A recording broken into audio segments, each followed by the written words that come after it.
Nafsinnya ikotul maut. Tiap-tiap yang bernyawa pasti akan merasakan kematian. Tiap-tiap yang bernyawa pasti akan merasakan kematian. Kematian bagi seorang mukmin, kematian bagi seorang muslim adalah satu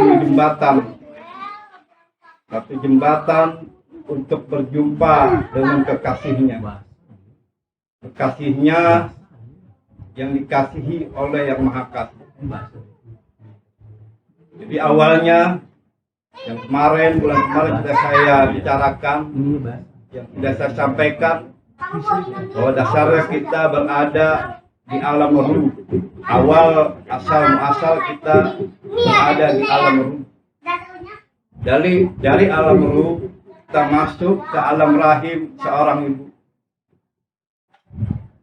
Dari rahim seorang ibu keluar, saat ini kita berada di alam dunia. Halo. Yang saat ini kita berada di alam dunia. Dan ruh nanti akan kembali. Dan ruh akan kembali menghadap Allah Subhanahu wa Ta'ala. Yang kita siapkan, yang harus benar-benar kita siapkan, jasad akan kembali ke asalnya. Jasad akan dipendam di dalam tanah, tapi ruh akan kembali menghadap Allah Subhanahu wa Ta'ala. Apakah kita sudah memikirkan? Apakah kita sudah muhasabah?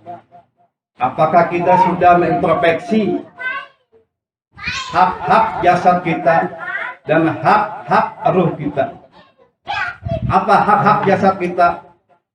Hak-hak jasad kita adalah sering-sering kita kumpul di majlis tentunya Allah Subhanahu wa Ta'ala. Hak-hak jasad kita sering kita bersilaturahmi di antara sesama. Dan ini nanti pada saat jasad kita masuk ke liang lahat, insya Allah akan selamat. Dan hak ruh kita kepada Allah Subhanahu wa Ta'ala ialah berzikir kepada Allah Subhanahu wa Ta'ala, membaca Al-Quran. Karena ruh ini nanti akan dimintai pertanggungjawaban di hadapan Allah Subhanahu wa Ta'ala. Jadi persiapkan dari sekarang, karena masih ada sebagian orang yang hanya memikirkan bagaimana caranya kita minum hari ini, bagaimana caranya kita makan hari ini, tapi dia tidak memikirkan hak jasadnya kepada Allah Subhanahu wa Ta'ala. Tidak mau mengaji, tidak mau berkumpul seperti ini, berkumpul dengan orang-orang baik. Jadi satu majlis itu berkumpulnya orang-orang di satu majlis, insya Allah membawa keberkahan. Bisa enggak bisa kita hadir.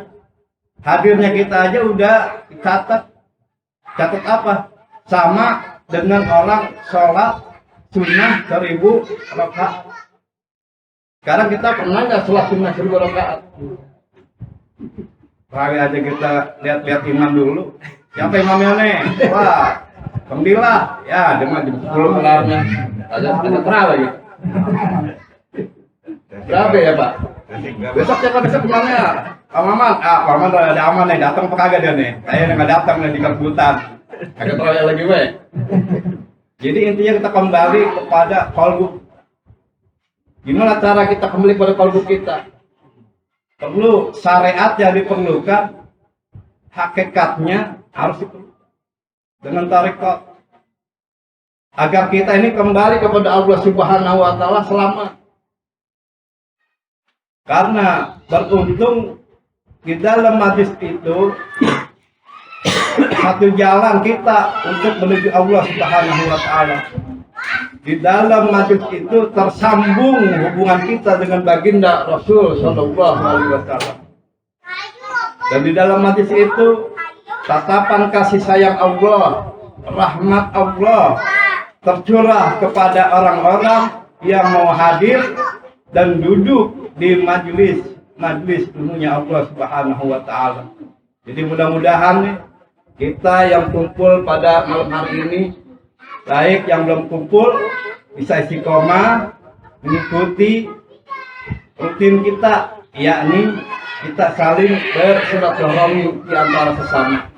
Mudah-mudahan berkumpulnya kita ini membawa keberkahan dan ridho dari Allah Subhanahu wa taala. Jadi, wah ini ngomonginnya kematian lain iseng. Jadi ini untuk renungan kita. Renungan ibadah kita kepada Allah Subhanahu wa taala. Karena kalau rezeki mah selagi kita masih hidup udah Allah tanggung. Rezeki selagi kita masih hidup masih ditanggung oleh Allah Subhanahu wa taala.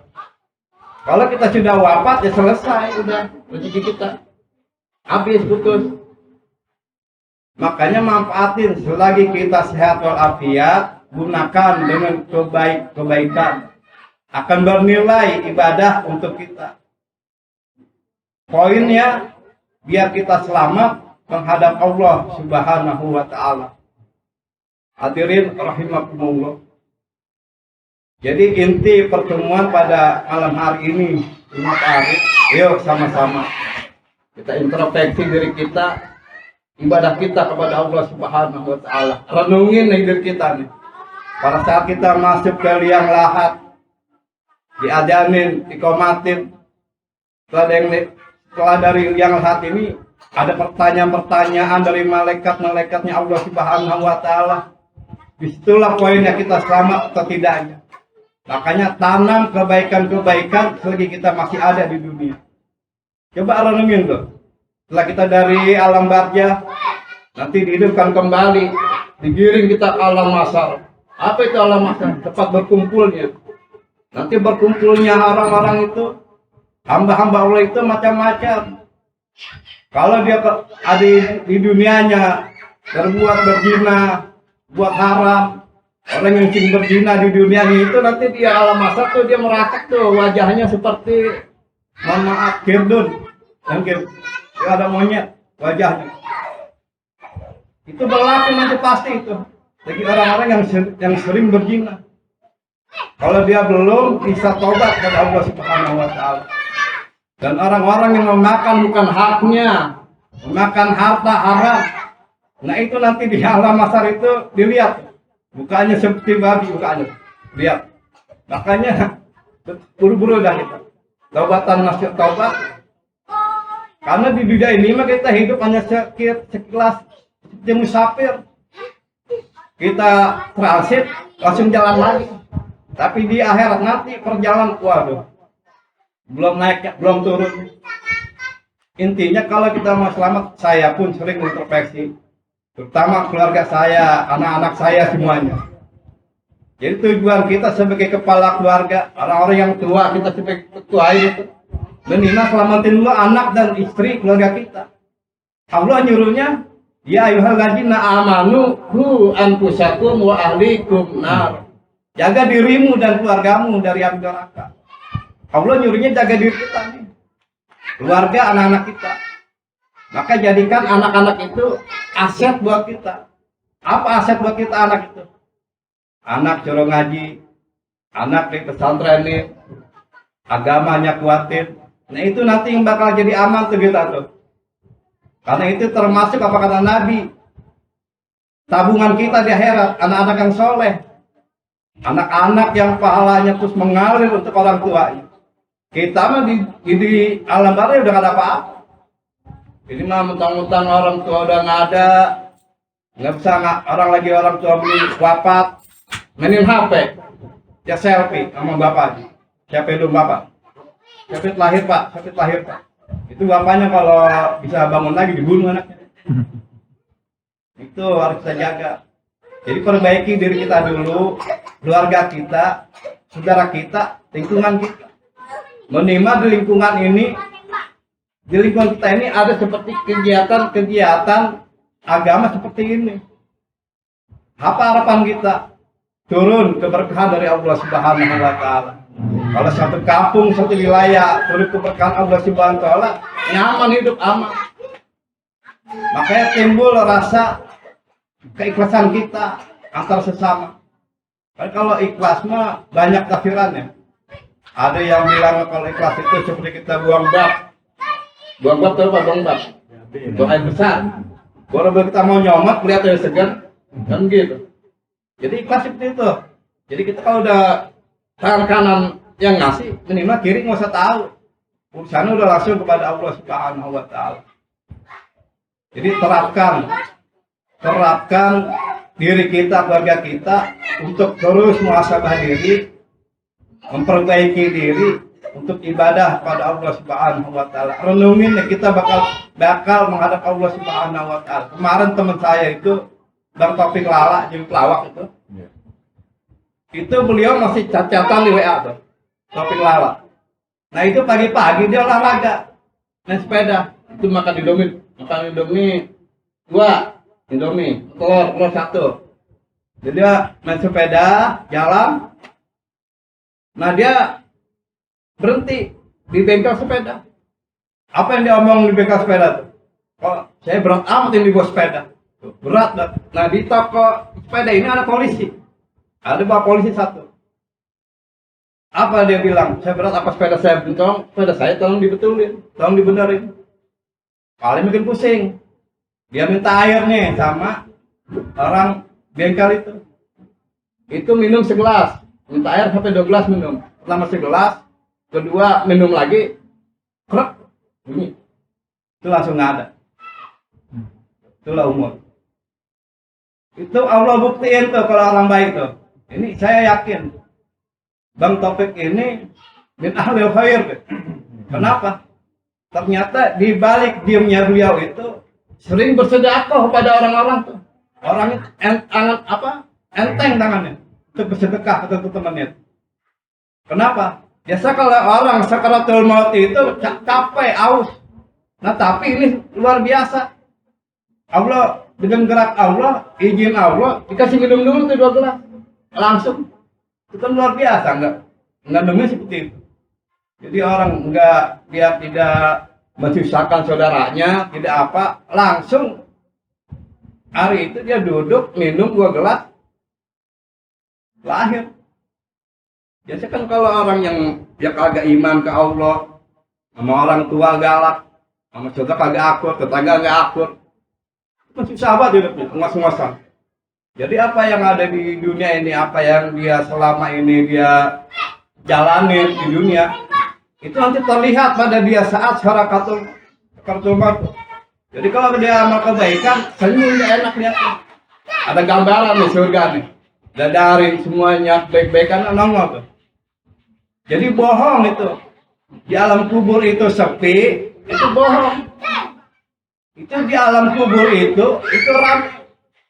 Kalau kita tergolong orang-orang baik nih, itu nanti cuma ada bapak ini buat saksi, ada kue, ada aqua, ada Quran, ada Yasin, ada wirid itu kita baca itu nongol sebagai cahaya buat kita keterangan kita, jadi saksi itu. Makanya saya sering kita bersilaturahmi, walaupun antar tetangga, minimal kita saling sapa, saling mengingatkan. Tapi kalau orang di dunianya dia pelit, dia merasa menjolimi tetangganya, nggak akur sama tetangga, itu ramai dan kubur tuh dengan kejelekan dia. Maka tergantung kalau kita menanam kebaikan itu di alam kubur sudah nyata. Jangankan di alam kubur. Pada saat kita syarakatul maut itu udah Allah tunjukin itu kebaikan kita. Luar biasa. Makanya saya bilang tadi minimal jangan kita tinggalin pengajian, silaturahmi, sholat berjamaah, itu kunci kita. Kalau kita siapapun jangan memandang saya ini, memandang saya itu, jangan. Kalau saya punya keburukan tegur, saya gila. Kenapa? Karena untuk kebaikan. Tapi ada seseorang yang berbuat buruk tapi kita diamkan, hati-hati itu kita itu. Kalau kena juga, tegur. Kalau yang menerima itu, kalau orang menasib dia berbuat buruk, berbuat nggak benar, tapi ditegur, harusnya terima kasih kita. Alhamdulillah, saya sudah diingatkan keburukan saya. Jadi kita lebih giat lagi memperbaiki diri. Mudah-mudahan semuanya kita yang hadir maupun yang belum hadir bisa memperbaiki diri kita, ibadah kita kepada Allah Subhanahu wa taala. Dan kalau nanti kita bisa diwafatkan oleh Allah Subhanahu wa taala dalam keadaan husnul khotimah. Jadi itu sedikit yang saya sampaikan. Nah, nanti sebelum kita membaca hadis-hadis kubur, zikir dan tahlil, nanti kita sama-sama membaca surah Al-Nasr sebanyak 7 kali. Yakin dan aku yakin semua kita pasti punya permasalahan, punya sesuatu yang tidak bisa kita kerjakan. Mudah-mudahan dengan keberkahan surah Al-Nasr, kesulitan kita di dunia ini kita niatkan untuk ibadah pada Allah Subhanahu wa taala, dipermudah semua urusan kita. Allah berkahi rezeki kita dan Allah jadikan keluarga kita keluarga yang sakinah, mawaddah warahmah, dan orang-orang tua kita yang ada di lingkungan ini, saudara-saudara kita yang ada di kampung di tempat manapun yang malam hari ini dalam keadaan kurang sehat, mudah-mudahan dengan wasilah kita membaca surah Al-Nasr semuanya disehatkan oleh Allah Subhanahu wa taala. Dan ahli kubur kita dengan wasilah kita mengaji malam ini, kesalahannya dimaaf oleh Allah Subhanahu wa taala. Dan jadikan kuburnya radhahu min riyadil jannah. Amin ya Allah ya rabbal alamin. Mari sama-sama kita membaca surah Al-Nasr sebanyak 7 kali ya Pak. Bareng-bareng bacanya.